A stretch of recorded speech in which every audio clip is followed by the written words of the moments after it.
زبونتنا من بغداد من منطقة الأمين الثانية أخذت مجموعة تراجيات تريد توزعهن على روح السيدة رقية بنت الإمام الحسين عليه السلام. هاي التراجيات قبالكم اللي أخذتهن راح تعطيهن للأطفال، أطفال المحتاجين، أطفال اللي ملابسين تراجي. أخذت تراجيات مطريات مي ذهب، ذني شغل كلش قوي، ما يأذي الإذان، أتلشي مزنجر بالإذان، مطلب مي ذهب، موديل أحلى من الموديل اختارتهن. قاعد ذني أريد أوزعهن ثواب على روح السيدة رقية، وإن شاء الله ثوابك واصل ست.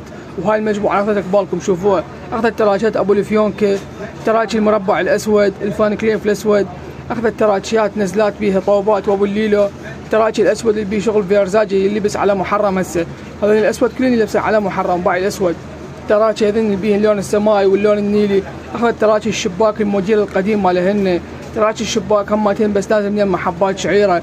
أخذت الجنطة اثنين، وأخذت هذا أبو الورقة وهذا الموديل الشغل مالته من جهتين، تراجي السيدة رقية بنت الإمام الحسين عليه السلام ذني راح توزعهم ثواب الست. وهذا التراجي المربع والتراجي المربع اللي بيه شذر مجموعة مختلفة أخذتهن.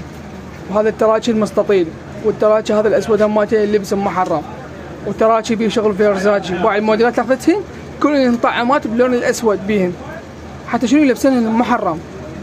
هذا الموديل كارتير، هذا موديل الجنطة الشغل مالته من جهتين، هذا هم موديل جنطة الشغل مالته من جهتين. مجموعة كلش حلوة وراقية الست هذني. انت ريتي مجموعة انا اختارك على ذوقي، هذا ذوقي باي. وهاي الفاتورة مالتك ان شاء الله اليوم اسلمها، باكر هاي التراجات كلن يمك، وان شاء الله توزعيهن ويوصل الثواب ان شاء الله.